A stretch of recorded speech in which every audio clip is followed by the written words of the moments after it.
Thank you very much. Thanks for the invitation, Jody, and the introduction. You bet. 3 years abroad. Germany. So I was born in Stuttgart, Germany. I'll talk about that in just a second. A little bit. Swear words mostly. No. But in some ways I fell into this profession, but and in other ways, when I look back on it, it was providential in some ways. And so I wanted to start with just a brief clip from a video it was an Idaho Public Television special that they put together on what we called at the Utah State Archives, Operation Idaho Spud. And I'm the keeper of the state constitution of Utah. That's one of the duties that comes with my title. But the state of Idaho, their constitution was in really bad shape. So we snuck it down to the state of Utah, and it was conserved at the lab at the University of Utah, their preservation lab. And during that process, I have to say it turned out beautifully, but it's a little scary as an archivist when you take someone's constitution and you float it in some kind of chemical or liquid and then watch the lamination come off the page and you don't know if it's going to erase it or not. So we kept it secret, but they flew it down on an airplane and had its own seat, and Governor Little from Idaho brought it down, and then Governor Herbert met him, and we got to work with both states' constitutions. But when they shot this special, they interviewed me, and it's probably the best explanation I have for becoming an archivist. So I just want to share this with you. Archivists and conservators don't view themselves as simple caretakers. They think of themselves as participants in a kind of time travel. Artifacts travel through time to them, and their job is to get them ready for their trip into the future. None of us own any of this stuff. We guard it, we show it to people in our tenure, and we pass it along to the next generation. But sometimes the materials work against these guardians. In the late 1800s, paper was no longer made by hand from long, strong cotton fiber. It was being mass-produced with weaker wood pulp. The paper on which the Idaho Constitution was written was not meant for the ages. The materials were not designed for 100 years, but for 10 years, or 12 years, or 50 years. And so some materials are difficult over time. We do the best we can, and we're often trying to just transmit the thing as it's come to us to the future. These archivists and conservators usually work behind the scenes. This project offers the rest of us a glimpse into the world of record conservation in Idaho and Utah. My big dream in this project was to expose who archivists are and what we do. That archivists play a role in protecting the state's history, that because we're able to house these government records, that holds our government accountable and honest. We also are collecting donated records of businesses and nonprofits and family papers and diaries and photography collections, that we're really collecting the state's history in its entirety. The clasps were off in the corners, some of them were broken. This is like Christmas for us. This is kind of one of those events that's one of those career mile markers that I'll never see again. As state archivist of Utah, Ken Williams is responsible for preserving documents in a state obsessed with family, state, and church history. But he first learned about saving history in eastern Idaho at age 11. We do have a very, very serious problem here at the Teton Dam. What can I say? People downstream better get out. People downstream better get out. When the Teton Dam collapse washed away his boyhood home. I have naturalization papers, but those papers were in a side table when the Teton Dam broke in 1976. It blew the back off the house, and so all the furniture floated out the back of the house and went downriver. Reports of an aircraft in the vicinity of Sugar City. The wall of water is approximately 5 to 6 miles wide and is moving buildings and everything out of its way. Cattle in the Sugar City was destroyed in the flood, and the majority of the homes were completely destroyed and rebuilt. The results? Over $1 billion worth of damage. Destruction to 4,000 homes, wiping out 250 businesses and 3,500 farm buildings. 11 human deaths. The killing of 13,000 head of livestock.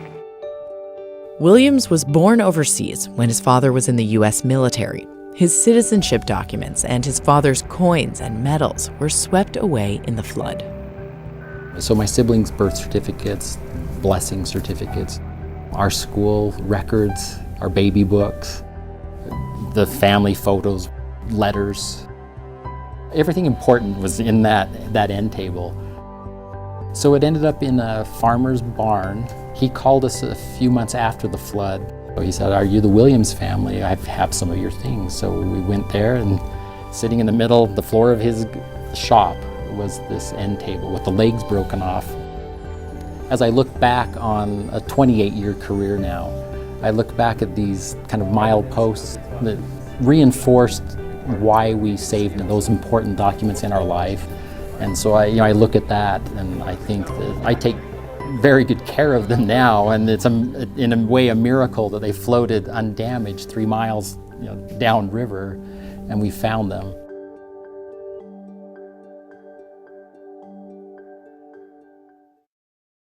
Okay, so this is my family home right here, and these 2 houses are supposed to be over here. So we were at the end of that road. So, I mean, I was telling Jody, I suffer from a little bit of PTSD, I think. We were at Utah State University at my uncle's graduation when the flood hit. And you had about 2 hours to vacate Sugar City. And, so none of our belongings were saved. And then I went with my grandparents to the farm down in Wayne County, and my parents waded in to try to save what they could. And but while you're listening to that as a child, they thought that there were thousands and thousands of people dead. And so I struggle with that a little bit, sorry. And but 11 people lost their lives in the Teton flood. So it was a tragic event, and we learned a lot about being an archivist and the importance of records. So that's a presentation for another day, and I would love to tell you more about that experience, because it is, I can't describe it. It's something else. And for all the men in this room, to be an 11-year-old unsupervised after a disaster like that is a lot of fun. So I hail from Wayne County. My folks, this is the family farm down in Teasdale, Torrey, and I think there's a few members of the SUP down there. Not a lot. There's not very many people down there.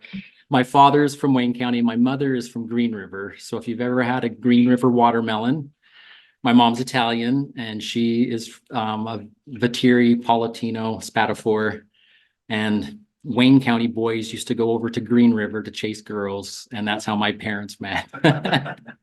And then that caused a little ripple in the family, and so my father quickly joined the army, and I was born in Germany during Vietnam. So it all turned out okay. But this is the State Archives, where I'm the director, and you may recognize this building. Just to the right is the Rio Grande Depot. And this building was built when they had to have us move off of Capitol Hill. There was a little archives building behind the state office building. And when they went to restore the state capitol, they needed us out of the way. And so they asked us, where would you like to be? And said, well, we would like to be next to our neighbors in the Division of State History. And the Division of State History, they collect everything about the state of Utah. And then my organization, we collect everything that's officially created by state and local government, including the courts, the legislature, you name any governmental entity, it should end up in my shop if those are permanent records. And when you are getting off the freeway, you'll notice this box, and there's no windows. And I'll show you a video here in a second what's in there. There's a reason why there's no windows, and it's kind of a nondescript building. So this is separate from the offices. And I would love to have you come visit so we can show it off a little bit. So just a couple of things. Some of you may be familiar with Doug Snow, the artist Doug Snow. He taught at the University of Utah, and then he lived in Teasdale in the Fish Creek area. This painting was in the student union at the University of Utah, and when they needed to move it to do some renovations, and so our building was under construction, and they asked us if we wanted it. It's like, well, of course we want it. And there's one of his paintings hanging in the Supreme Court chambers in our Supreme Court building. That globe we found in the basement of the Rio Grande Depot in pieces, and it was just a pile of rusty metal. And a group of us put it together, and we thought, wow, this is the original dome off the state capitol building. So we stuck a light bulb in it, and we had it in our lobby, and now it's on display in the Capitol basement. But it almost ended up in the garbage can. So, and then when we built the building, one thing that for a government building, you get 1% for the arts. And so we held a contest to have this mobile built. And when you visit the building, it's hanging in the atrium of the building, but etched onto this special type of glass is the original facade plan for the state capitol building. So the artist etched that onto the glass and then cut out each piece of glass. Well, during the day when the sun gets shining in the atrium, it's like a disco. I think I'm back in the 70s when I'm at work. And then this is the State Record Center. It's in Clearfield at the Freeport Center, and it holds 185,000 cubic feet of records. So I have a cubic foot box back there. The archives building holds 80,000 cubic feet of records. So just picture that. This is big enough that they have to have a golf cart to get from one end to the other. So this houses the inactive records for the state, and about 10% of what's held there will come to the state archives for permanent preservation. And if you think about your own records, probably about 10% or a little bit less, that's what you keep forever. Your photographs, your correspondence, your diary, and all of those tax records. My wife's a tax accountant. Those go in the garbage. This is inside the record center. So these are cubic foot boxes. So just picture 185,000 of those. It's a little daunting. Well, when we were moving off of Capitol Hill, we wanted to move next door to the Historical Society. And the only way to do that was to have a small footprint. And they said, well, how would you like to have an automated storage and retrieval system? We had never seen one. So this is inside that cube I was showing you. So inside the automated system, this is the vault, and it holds the state constitution, holds Brigham Young's will, his probate case. Little story about that. In all of the probate cases back to the original in the territorial period. Hold on just one second. That video's still running in the background.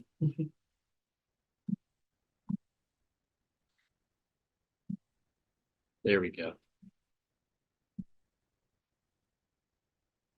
A Judge Priest called us on the phone because we had an employee named Priest. And he said, I've got some records down here I need you to come take a look at. And our archivist walked down the street to the 3rd District Court building and then came walking back with a bundle of records. And it was Brigham Young's probate. Brigham Young's probate went on for about 30 years. But in that probate case file is his will that was probated, and then all of the financial records and how they distributed his estate. So I couldn't bring it with me today, but when you come to visit, I will show you. But to think of an archivist walking down the street from the 3rd District Court through Pioneer Park to the archives building is a little terrifying.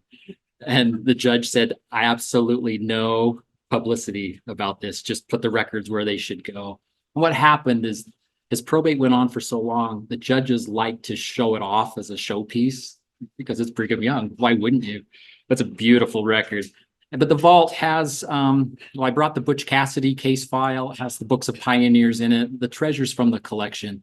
But that automated system is 50 feet tall, and the robots can reach out 3 deep. And so when it needs to move one of these shelving bays out of the way, it puts it in a shuffle position. It's just like a giant Tetris machine. I never in my life thought that I would be responsible for a monster like this, because I'm convinced they're going to take over the world.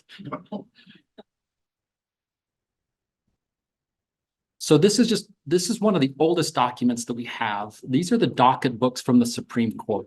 And when you become a state, it's very formulaic. And all of the state government records I've seen, as a new state comes into the union, they set up the court system, the legislative system, the executive branch, then all of the government governmental entities. And it's signed by Millard Fillmore, but you can tell that this is our copy of the original record that is back in Washington, DC.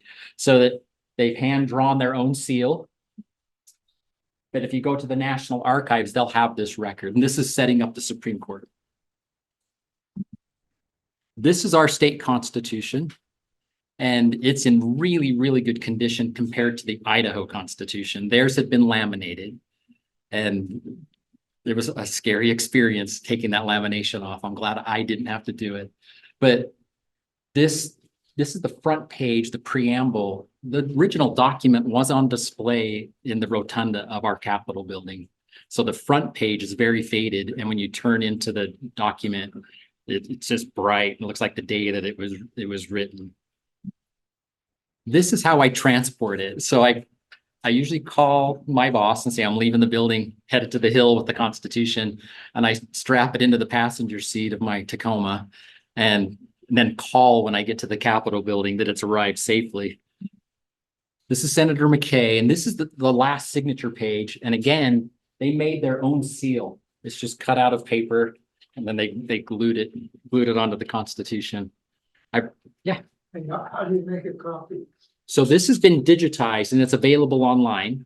So back in the back, I have some handouts that tell you how to get to our digital archives. So we do microfilm and we digitize both. Yep. Some of you may know Senator McKay. He was responsible for our new state flag. He ran the legislation for the flag.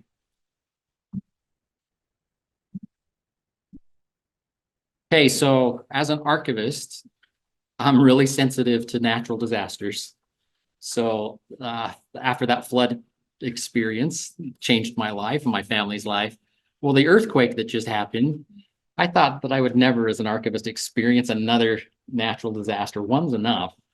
But these are the bricks from my historic home. Jody lives by me, but the neighbor boy, you can't see it very well, but it says the bricks from your house, the Romneys. These are the bricks that landed in their yard after the earthquake.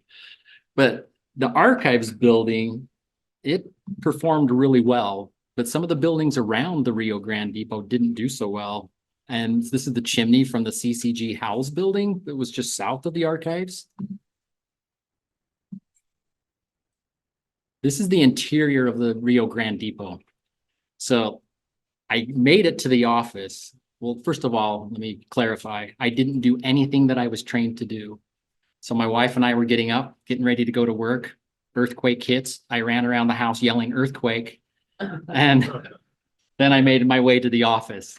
Well, I was in my office looking up at the Rio Grande Depot's roof when the big aftershock hit. And that roof looked like water up there, and I got under my desk really fast. But this is the interior of the Rio Grande. And so if you drive by, it's under construction. These are in the stairwells. So the way that building performed in the earthquake, the wings went like this, and then the main atrium went, and it just sheared those walls off. It is amazing that the building is still standing. So right after the earthquake, the legislature appropriated funds to have a museum built on Capitol Hill. So if you drive around Capitol Hill now, that new building to the north of the Capitol, that's going to be the new home of the State Historical Society. And it's going to be state-of-the-art museum and storage for their collection, because the Rio Grande, the entire basement of the Rio Grande was full of artifacts and records. And it is amazing that no water pipes broke. So we spent the next few days, and of course then the pandemic hit. It couldn't have got any worse as an archivist and records manager, but they're making progress on the building, and it'll be as good or better than new when they're finished. This is the state's fine art collection. And if you've been in a fine art collection, usually they store it on racks, and the racks pull out and the artwork is hanging. Their entire system collapsed and tipped over. It looks terrible, but I think only 4 items had to be conserved that were damaged. But this is the fine art of the state. So the artworks that you see hanging in the Capitol or in state buildings, and this building is just right behind the Rio Grande Depot. So I'm going to switch now, switch gears. I just recently went on a road trip. I am the past president of the Council of State Archivists. So that's 56 state and territorial archivists. And our board met in St. Louis, and then my wife agreed to let me be unsupervised and make a road trip home. So I decided to go to Springfield, Illinois, and meet up with my fellow state archivist from Illinois and visit their location and then drive home on the Mormon Oregon Trail. And of course, when you're a historian, archivist, unsupervised, you stop at every historic site. But while I was at the State Archives of Illinois, this happened. And there was golf ball to baseball size hail. And luckily I got my Enterprise car because 400 cars were destroyed in the storm. And this is just a month ago. And so then I started making my way home and visiting some of the sites along the way. So how many of you have been on the Mormon Trail? And we need to get more of you out there because you don't know what you're missing. So when the tornado hit, we had to go into the basement of the Capitol building. And so this is the basement of the Illinois State Capitol, and that's looking up into the dome. Beautiful building.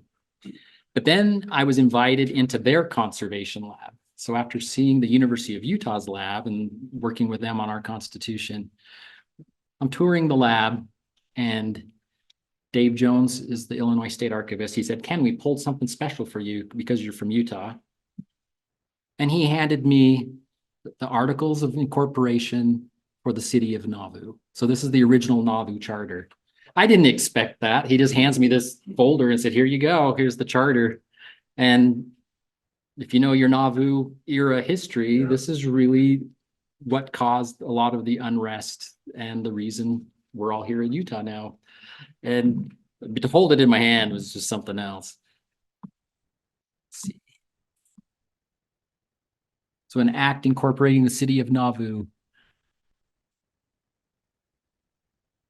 Then he to look at or to take home. Oh, I wish he would let me take it home. But let me tell you, if you go down to the church museum now and you go to that area of the exhibit that's about the Nauvoo period, their copy of the Nauvoo charter is on display.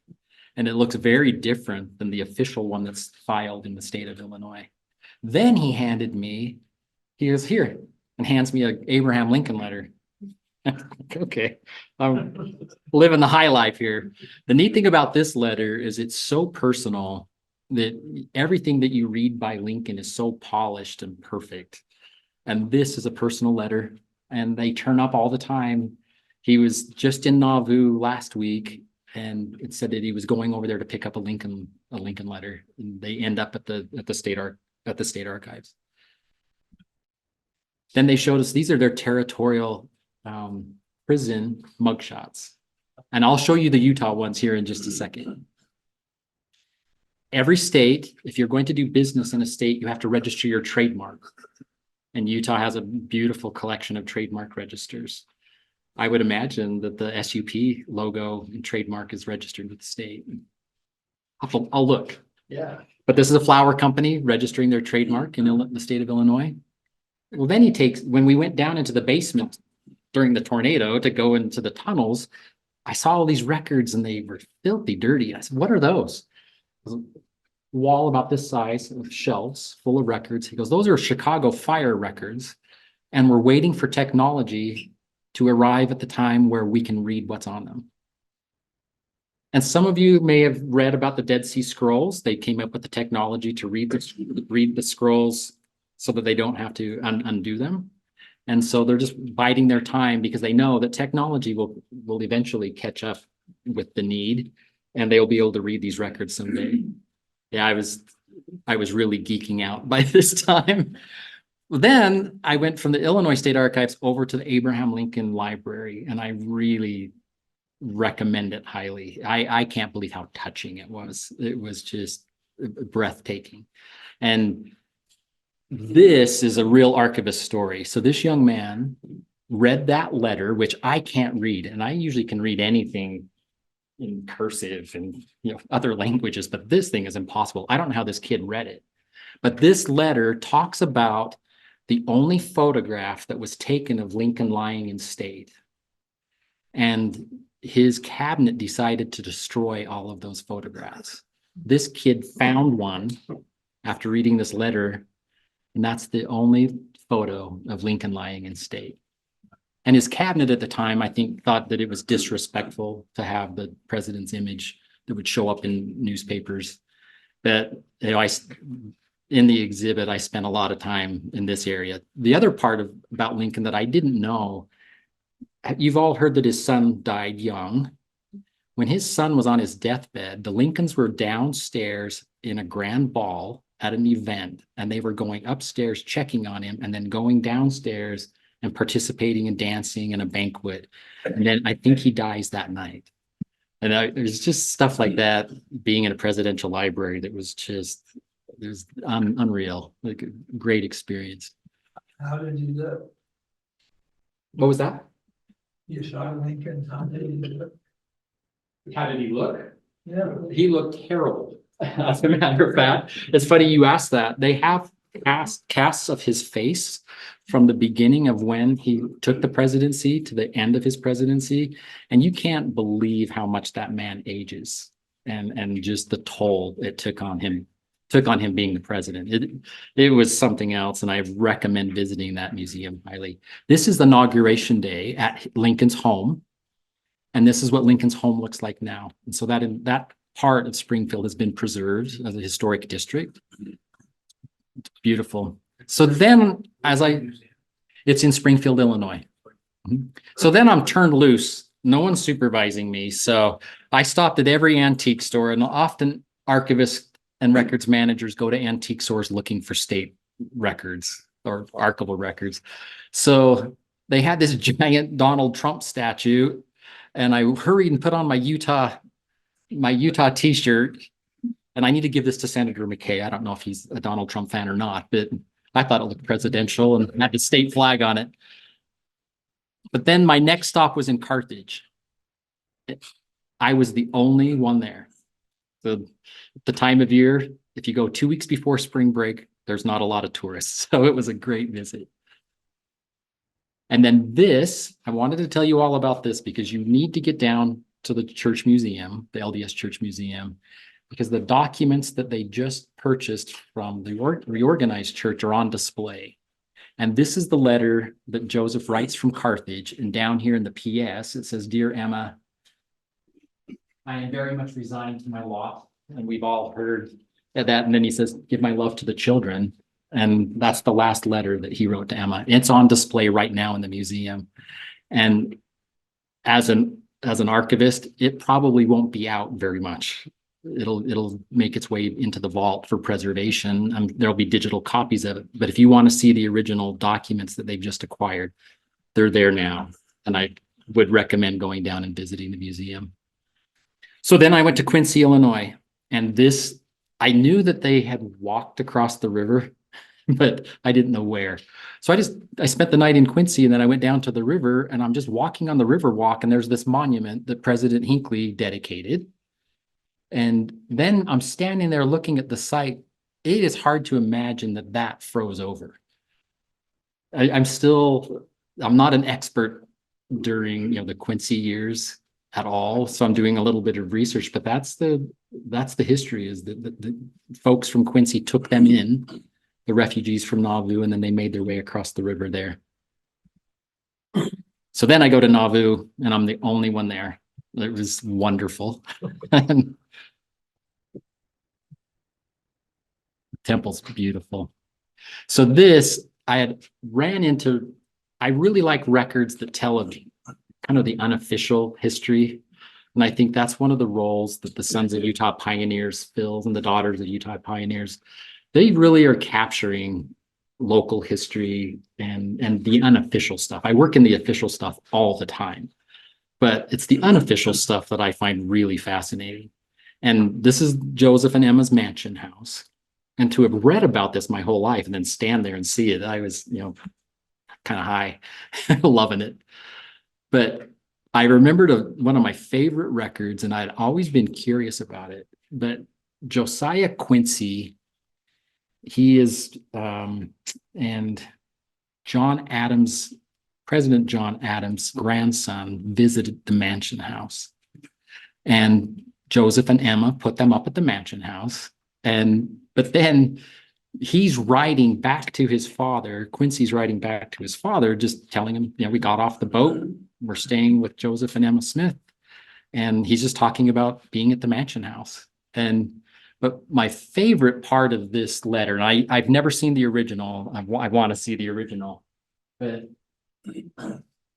he's talking about the mummies that Joseph Smith bought, and then that's how we get the pearl of great price. That's where the papyrus was from.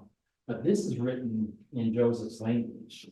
So these are mummies, said the exhibitor. I want you to look at that little runt of a fellow over there. He was a great man in his day. Why, that was the Pharaoh Necho, king of Egypt.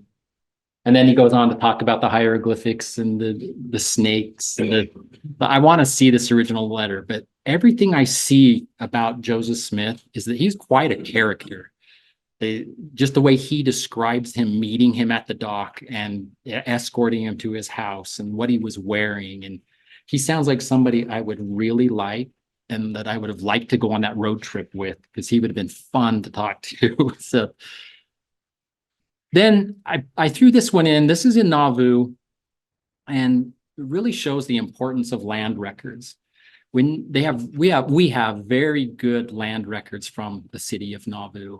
And so my fourth great grandfather is a contemporary of Joseph Smith and Brigham Young, and he's the reason that my family lives in Wayne County. And my great uncle lives in this man's home in Teasdale. And when you go to the archives there or to the land office in Nauvoo, you can look up your ancestor, and then they have figured out every lot that they own. And this is just a block. This is where his home stood in Nauvoo. And it's just, to me, it really shows what good record keeping and preservation can do. And they can walk you right to the lot where your ancestor lived. And you can do that here in the Salt Lake County. The records that I'm preserving today will be able to do the same thing. Does the church own that land, or is it private? This is private. This is private. Yeah, this was someone's lawn next to their home. And they probably thought, who's this crazy guy out there taking a photograph? But Grass. yeah. Then this was really fascinating to me. I mean, I knew that I had a relative that died in winter quarters. And so her name, this is the monument that's right just down below the mansion house. And these are all of the names of the people that left Nauvoo that didn't make it. So when you see that many names, and I didn't capture the whole thing. It goes around like this, and I was able to find my ancestor's name. She was a little girl. They bury her in winter quarters. But to see that many names of people that left the city of Nauvoo, it's pretty, I don't know, sobering, I guess, and a testament to their perseverance to make it here. Makes me proud to be a son of a pioneer. But then I made my way to Florence, Nebraska. Like, I got to go to winter quarters because I think she's buried there. But I realized just when I pulled into Florence, I was like, the roads are going north, south, east, and west. And I said, I'm on a grid, and I knew that the cemetery was up on the hill. And then I see this sign, and I'm in the middle of nothing that has anything to do with Utah, Mormons, LDS, anything like that. Stopped me in my tracks. So if I was to pick an apartment, this is where I want to live. This is a diorama or a map of the city, so you can see how it was laid out. But they were only able to stay for a limited time before they had to leave the state and then make their way to Utah. I found one record from my family where my fourth great grandmother was quilting, and all it says is Sister Williams was quilting with Sister so-and-so. That's the only record I've been able to find from that period of their life. But imagine that being built, and then in just a few days, it's completely vacated. It's gone. And then as I drove across the state of Iowa and Nebraska, I can't even imagine being in a wagon or pulling a handcart across there. That is just something else. So this is the Winter Quarters Cemetery. They also have very good records. The way that they find the location of your ancestor's grave, they know exactly where one grave was at. And then from that record, they can extrapolate and tell you from the other records, they figured out the quadrant, and there's just a few remnants of headstones that exist. I've made my way to the state of Wyoming. This is the state capital of Wyoming. Beautiful building. This is the territorial prison. I didn't know. I've been a historian for, I don't know, what, 30 something years. They had Butch Cassidy in jail here. And in the summertime, this prison never got above 60 degrees. So they really suffered in the state pen in Wyoming. There's an old cemetery. This is in Rollins. It's a beautiful building. So let me talk a little bit about what we do as archivists. This photograph, like I tell you a little bit about my mother. So my father is a proud son of Utah pioneer, but my Italian mother always tells my dad that her family was smart enough to wait until the train came to Utah. So I was going through my great-grandmother's photographs, and I grew up with all of my great-grandparents and grandparents. So I'm really blessed that way. And as the archivist of the family, I ended up with a lot of the photographs. But this is a photograph we had no idea. It was just in great-grandma's stuff. And, you know, looks like a typical Italian family, Southern Italian family. Well, out of the blue, I was contacted by Ancestry.com, and they said, we have matched one of our photos to a photo that you posted on Facebook. So I put this photo up on an Italian village Facebook site and said, does anyone know this family? I mean, I'm a Palatino, I'm a Viteri. This has got to be one of my relatives, but I never did find out from Grandma and Grandpa. Okay, let me go back and forth here. So look at the man in the photograph. Does it look like the same man to you? So without me doing anything other than posting this photograph and saying, does anyone know who this is, to this group of Italians from this little village in Calabria, Ancestry had this record, and their facial recognition software matched the two men together. So from this photograph, I was able to determine that this is my great-grandmother's sister that she left in Italy when she immigrated. And all of their children died from typhoid fever except one. And then the man that posted this photo from Ontario, Canada, he descends from one sister and I descend from the other. Our great-grandmothers were sisters. And my great-grandmother never saw her sister or her mother again when she came to the United States. Well, now I'm pen pals with this guy. He's my age. He's the lead guitarist in a Bon Jovi cover band. My next road trip is going to be to Ontario, but he had the whole other side of this family story that my family had no idea. All we ever knew was that great-grandma would tell us that she left her mother and her sister in Italy when she came, and she was an arranged marriage. My great-grandpa was already here living in Green River. There's some crazy technology happening at the moment. That's my screensaver. So let me see if I could. I'm gonna have to wait till my presentation's over to show you my screensaver. So this, what's happening now, every time I go down to the family history library, I find records and I just keep finding stuff. And I have a stack of names that there's entire villages, entire what we would call a county in Italy that no one has ever looked at their records. This is my great-grandpa's birth certificate. And Gabriel Ruzzi helped me translate this because it's written in kind of a weird Calabrian Italian. But what it says, that right there gives the street and the house number. So it's 7. Capacoli is the name of the street. And that this is where my great-grandfather was born. I was able to go to Google Earth and find the exact house, and my cousins went and visited this last year. But right there, it says that Mr. Palatino can't attest or declare that that is his son because he's in America. And I always knew that my great grandfather had never met his father until he was 3 or 4 years old. So when my great great grandfather left Italy, he left his wife there pregnant, and she had a baby. And right there, because he's in America. But what's happened is the missionaries have gone out, and Family Search and Ancestry and those teams are going out, and they're going to these small parishes and these villages, and they are scanning and digitizing these records, and they're available downtown. These are now available online. I can access these from home. But then another type of record. So when you're wandering around Southern Utah, I have a friend, and we really should have him come speak here. His name is Wade Allenson, and he collects, I call it rock art. He has a fancy name for it, inscriptions on rock. But this is my great grandfather, and this is down in the Capitol Reef area. And those ranchers would go down. I did it too as a kid, carve your name in rock and put the date. And they're all over in Southern Utah.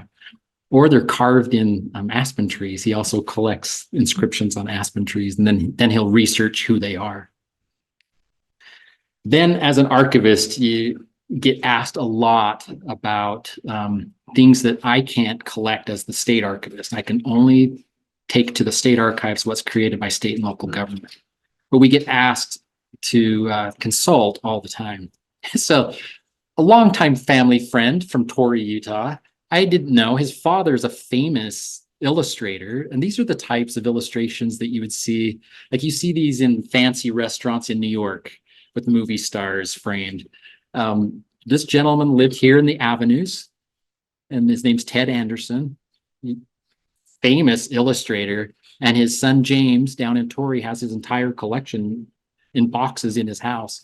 So we're looking for a repository to house this collection. And it has a value, yeah, as an art illustration, history speaking. There's all kinds of history around these images.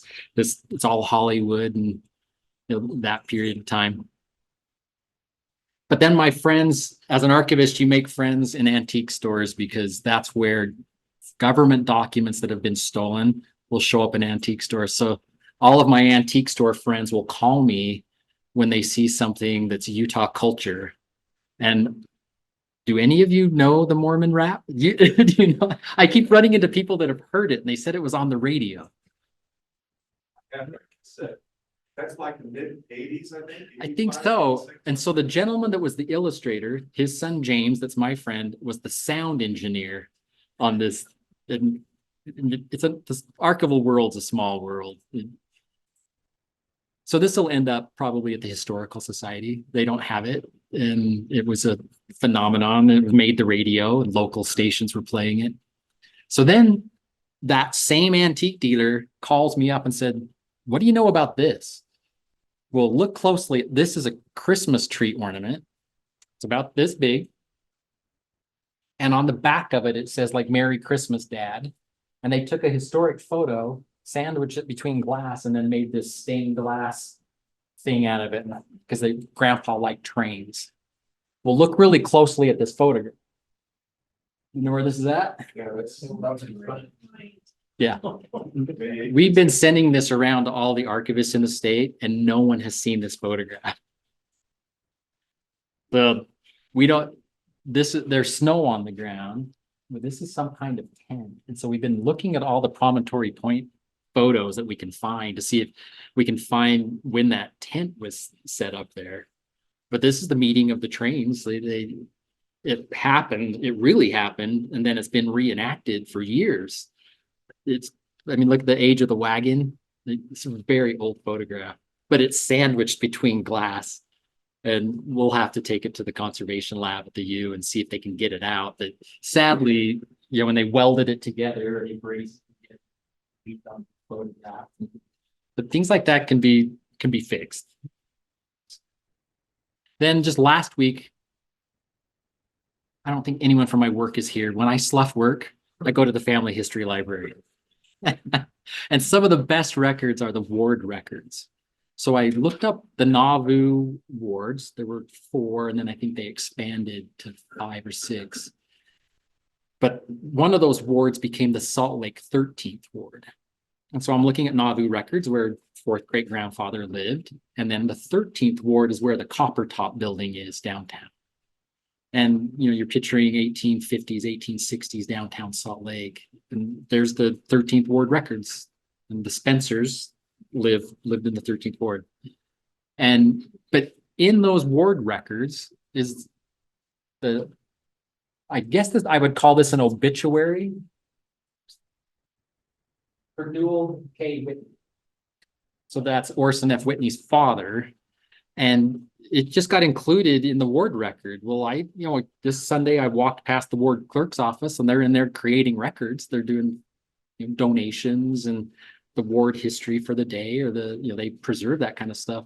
This just got put into the ward record and picked up when they were filming the 13th ward records. And it tells you all about Newell's life and his service to the state and to the church. Then this, Can I put a plug in for doing that research? you bet. So I live downtown, right 1 block from the Capitol, and what is the 17th ward, an original ward. And for fun one day, I walked 1 block to the library and asked for the microfilm and found the ward records from the creation of that ward, February 14th, 1849, when the 17th ward was created. It says the members of the 12 met and created the ward.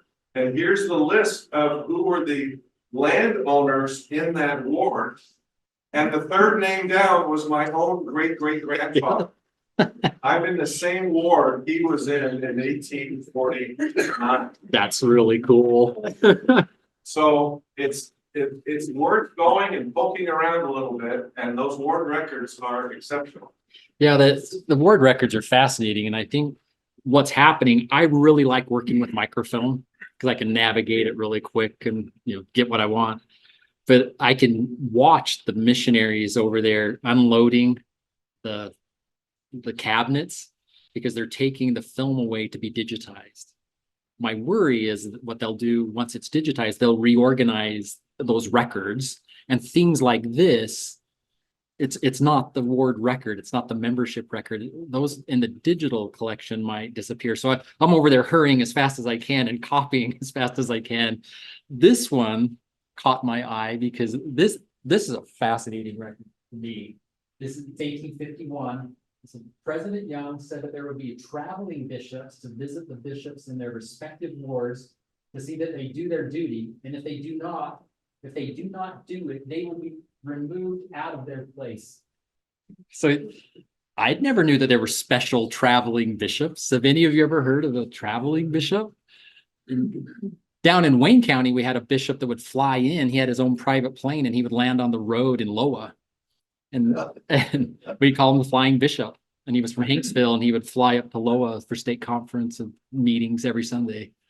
But I had never heard of a traveling bishop. But I mean, imagine the early church in Utah, President Young trying to make sure that, the bishops are doing what they're supposed to be doing. I used to be a ward clerk, and we recorded all the sacrament meetings, who the speakers were in each meeting, and how many members were there. Yep. So they don't do that anymore. I think they do a little bit, but not like they did when I was a kid. Yeah. Used to be called a Form E. A ward clerk once a year submitted to church headquarters the report for that ward That was awful. of meetings, of who was called and sustained with the Form E, and it's got a lot of. And that's how the film is cataloged. It says Form E and then it has the dates on it. Another record that I found, Jody, you'll appreciate this. Sister Guyman in our ward, her dad was a bishop and leader in our ward and in the stake. But the old Taylorsville building that's on 1250 West and 48 South, it's now the Al Rasul Islamic Center. But down in the furnace room, and I can't remember the ward member's name, but he hung up every, what do you call it, that they would hand out at sacrament meeting? The program. If it was a mission farewell, it had a photo of the missionary and then it had the program. He pasted those up on the wall in the furnace room of the Taylorsville First Ward building. Well, Corby's dad ended up with all of those. He saved them off the wall, and I cleaned them up and have them. They're going to go to the Historical Society. So when you come visit, I'll show you those. That's really cool because it's just this history of in time, a spot in time of all of the missionaries that left the Taylorsville stake. You know, I wonder because of the traveling bishop, you know, if they weren't doing their duty to be released. I used to hear the bishops were in for many years. So what if that was one way they could get out? Poor performance. True. So I've been talking up the museum. Here's the other part of the museum that you really need to see. And this is probably your only chance. Who went to the Manti open house to see the Minerva Teichert? I mean, that building's gorgeous, but then the Minerva Teichert paintings there are just breathtaking. But right now at the Church Museum, they're having a Minerva Teichert exhibit, and there's probably 100 of her paintings on display. And it is amazing. And I think the exhibit will stay up until the end of August. So this is your chance because you won't see it again in your lifetime. What was that? In Temple. Yeah, the Manti Temple now still has her paintings in it, but then her art collection and the church's collection is on display at the museum. But this is a sad story. This is all that remains of that painting. This is what this painting burned in the Provo Tabernacle fire. Oh. And so this is all that remains of that painting. And they have that story there. And so this is I just threw a few photos in here at the end. This is the state of Utah's territorial prison. And a lot of people don't know that Sugar House Park is the site of the territorial prison. When you go up 21st South, there's a little jog in the road. Is that 13th East? You're going around the corner of the prison. And I always argue for, I was involved in the prison coming down, the prison that we all know, and because we acquired the records. And it's like, well, turn that into another Sugar House Park down in the southern end of the valley. I don't think I'm going to prevail. But we also, for years, let me go back. There was an archivist or a records manager at the prison that guarded the records like a pit bull. And I couldn't get in there. I couldn't get the governor in there. I couldn't get anyone to go in there. She guarded those things like nothing else. And we didn't get those records until they started to tear down the prison. And then they finally called us. 30 years later, I'd been trying since 1992 to get the territorial prison records. And they finally retired her and they said, come get them. And so I'll show you some here in a sec. So I was in Hannibal, Missouri. Did you find anything interesting in those records? Oh, yeah. Her mother, her father? Hey, I didn't ever take that line. So I was in Hannibal, Missouri, where Mark Twain lived. It could be. And then I remembered this that was in our collection. This is an exhibit from a court case from the 1870s. And right there it says exhibit, it has a number on it. But you may have heard that Brigham Young and Mark Twain didn't like each other very well. And Twain was really critical of Brigham Young. But this might be the reason why. Twain sued Brigham Young and his theater for putting on his play without giving him credit and paying the royalties to put on so in our collection, we have a Samuel Clemens court case file where he won and received damages from Brigham Young and from the Salt Lake Theater. But this is a broadside that is advertising the play. And this would have been attached to a telegraph pole or to a fence. And I will see these around, but this one is from the Samuel Clemens court case. Mark Twain wasn't popular because he wrote the Book of Mormon is chloroform in print. Yep. Wasn't well received. So Does anyone know where the agriculture building is? The state's agriculture building? Yeah, it's on Third North and Redwood Road. It's a funny building. It's a better building. Yeah, that's coming down. They can't preserve it. So again, they called and said, can you come and get all the records? So I found this book, and it was the Department of Agriculture. They have to certify every scale, weights and measures in the state of Utah, and it's a national, international standard. So if you have a grocery store or you have a scale where they weigh trucks or anything like that, the Department of Agriculture has to sign off on that it's accurate. They have the official bushel for the state of Utah. And it's just a role that agriculture plays. Well, this book turned into a scrapbook. They started pasting in, this is just our activities at the Department of Agriculture. But when I got looking at it, what they were doing is going around the state region by region and then going into every grocery store or every IFA or farmers co-op, measuring and certifying the scale. Well, this right here says the Wayne Empire. That's the Chuck Wagon grocery store that's in Torrey right now. And then right there it says Teasdale Co-op, and that building no longer exists. And then, and I don't have an image of it, but the grandfather, I told you that he didn't know my great grandfather didn't know his father until he was 3 or 4 years old. He became a grocer in Green River. And I remember that scale. He saved it because it was an antique and it was sitting in his new grocery store. And I found the certification for that scale in that record book. And I don't know, you just spend your whole life as an archivist putting like those pieces back together. And it's, I don't know, is it serendipity? Is it providence? I don't know what it is, but I lead a charmed life, and it is a lot of fun being an archivist. Oh, I need my screensaver up so I can tell you about. Okay, so I'm going to end with this. I had to give an award. It was a Lifetime Achievement Award I was the president of the Council of State Archivists at the time, and I had to give it to my friend. He was the state archivist of New York. And I knew his name was Tom. I knew his wife's name. They had a dog, and he drank whiskey. He liked the band Kiss, and he's an archivist, and he's a historian, and all these things. Well, I went into ChatGPT. Is that what it's called? Is anyone? AI. And this is scary as an archivist because AI is going to start creating records.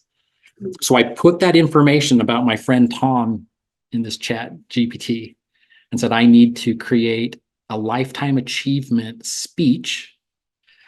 And what can you give me about my friend Tom? And it spit out the most perfect speech you have ever seen. And I read that speech and gave him the award. And this was the backdrop as I'm handing him this award. But what I asked AI to do was, what would the band Kiss look like if they were archivists? But this is we're really trying, the government of Utah, Governor Cox is really trying to get out in front of this. This AI is really a hot topic right now. And for the authenticity of records and that kind of work, it's going to make my job a little bit harder. And in other ways, a little bit easier, because I can ask it, well, here's a set of records. Here's all the details about those records. Write me a catalog description.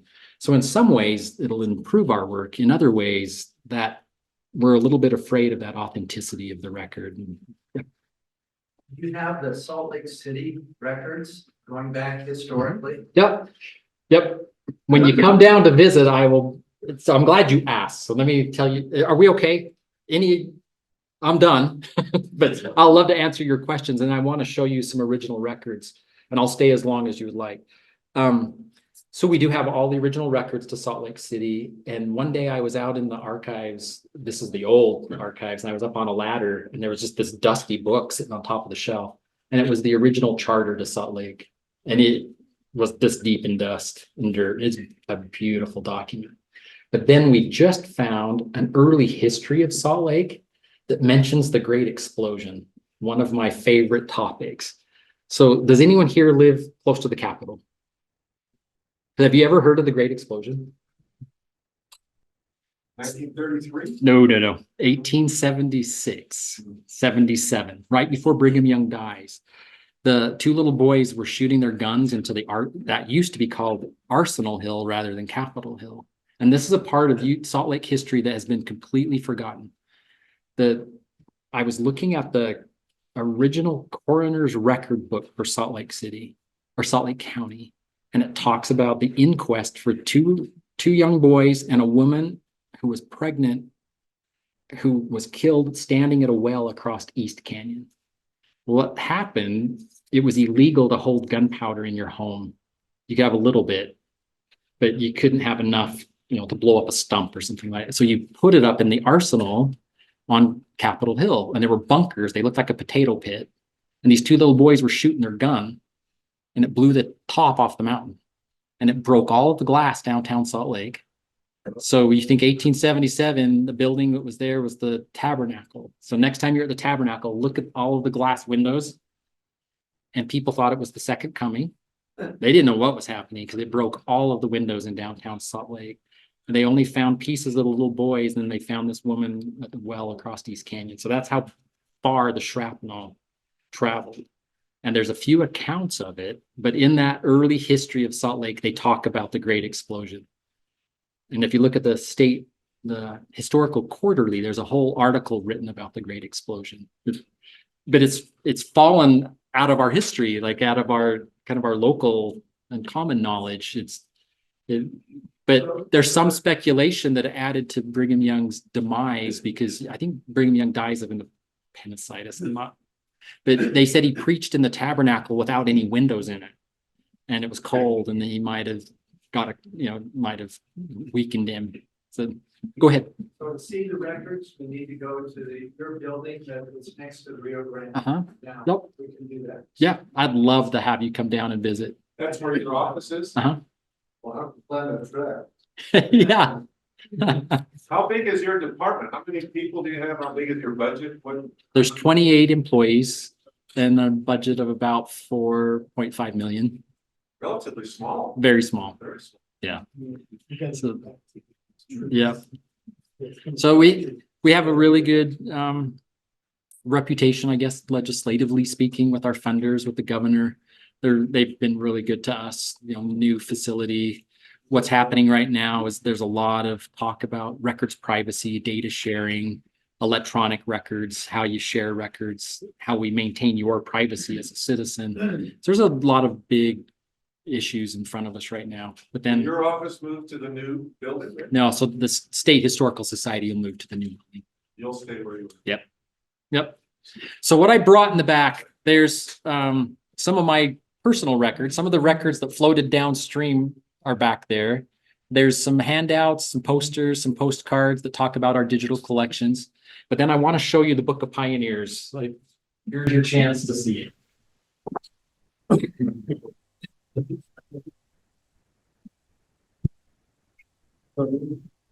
So what these are, in 1897, they had the Pioneer Jubilee.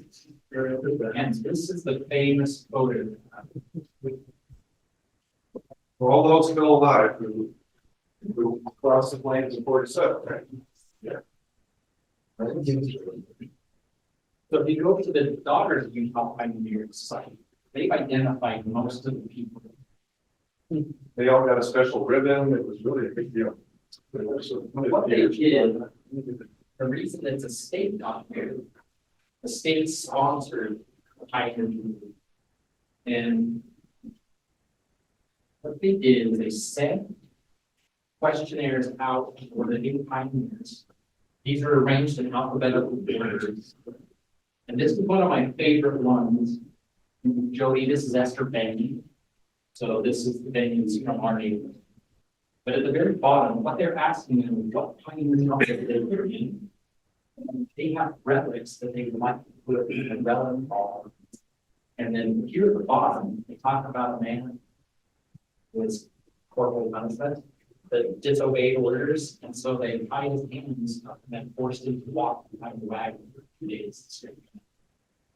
But if you look at them, they've been folding because they put these through the mail, and then you can fill out the questionnaire and send it in, and whether you want to participate. And these books were in tatters, they were falling apart, so the conservation work was completed by the University of Utah. They do good work. So this is the relic. This is a temporary building. And this ended up at the World's Fair. Then the artifacts, we've been trying to track down all the artifacts that were burned. Most of them I think ended up in the state collection. The signal of peace statues in front, Cyrus Down was really mad about that. This is a plaster cast. The original is in Chicago. And he agreed to create the plaster cast that they would destroy it after this. And they did. The governor put it on the city county building.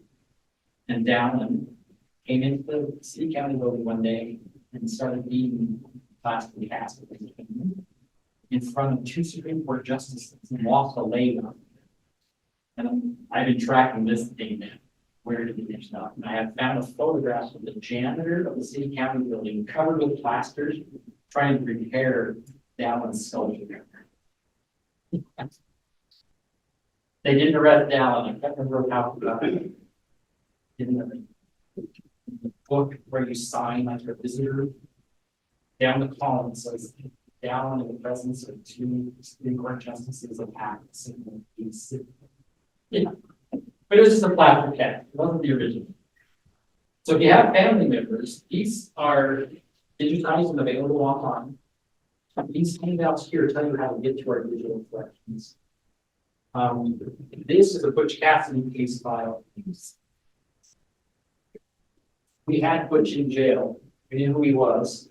And he was altering brands and rustling out. So we had to know how to change the brand. Then they let him out. It's not as glamorous as Robert Bedford. But help yourself to do the handouts. These are my brother's baby books. These weren't here in cable. They were in my closet.